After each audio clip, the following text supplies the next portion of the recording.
Many of you might recognize famous Methodist preachers such as the Wesley brothers and then George Whitefield. And those are some names in particular that you may be able to recognize, especially Whitefield, because he was covered extensively about revivalism in the previous class lectures. As I think about during this period of time, an emphasis was made also on piety, which is an encouragement to Christians to really live a holy lifestyle. In his book, Methodist Experience, Russell E. Ritchie writes how George Whitefield in particular brought attention to pietism, but he wasn't a boring preacher. He was a great orator. He was not like the Anglican preachers at the time. He was great at speaking and grabbed the attention of the people to live a holy life, and he was able to grab a lot of people's attention. And so were the Wesley brothers. But there was a great difference between the Wesleyan Methodists and then also the Whitefieldian Methodists. In these two particular groups had a theological difference when it came to soteriology, which is dealing with salvation when it comes to their faith.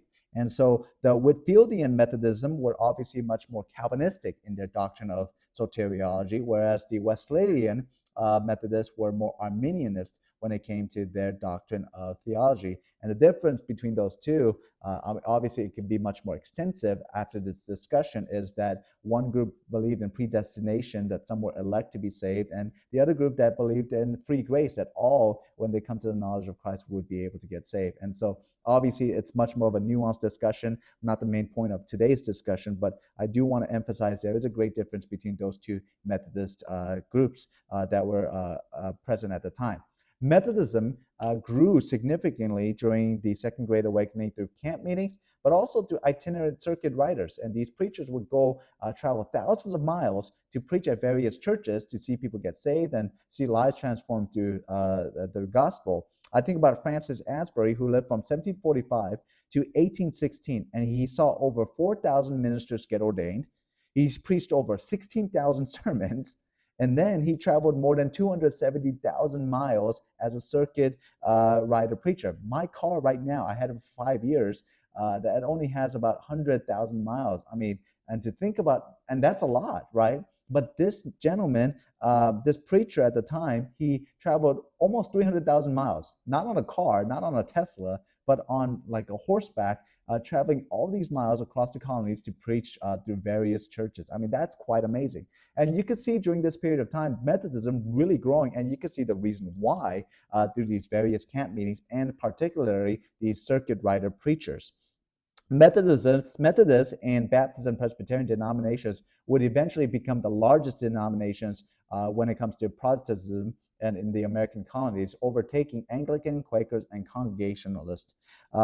Originally, the Methodist movement by the Wesley brothers was seen as a reforming movement in the Church of England. In fact, D. Andrews, in his book, The Methodists and Revolutionary America, he mentions how John and Charles Wesley established a holy club when they were younger, and they earned several nicknames, but one particular nickname stuck with them, which is Methodist. Why?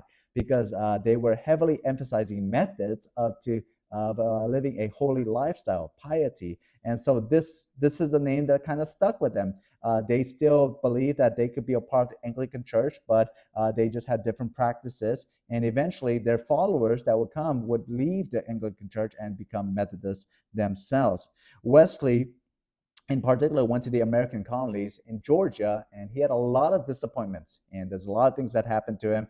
But he also had a great experience there when it came to meeting a group that was just faithful to the end, the Moravians, and that would eventually lead him and his brother truly making a conversion to their faith in Jesus Christ. And this is where Jeffrey Barbeau writes in his book about in his book Spirit of Methodism, where Wesleyan doctrine comes, where he was known for presentation of salvation, where he taught prevenient grace, which prepares the way for the sinner to be reconciled to God, and a justifying grace, which brings pardon for sin, and sanctifying grace that fills the heart with love. And so this is the beginning of the origins of the Methodist denomination.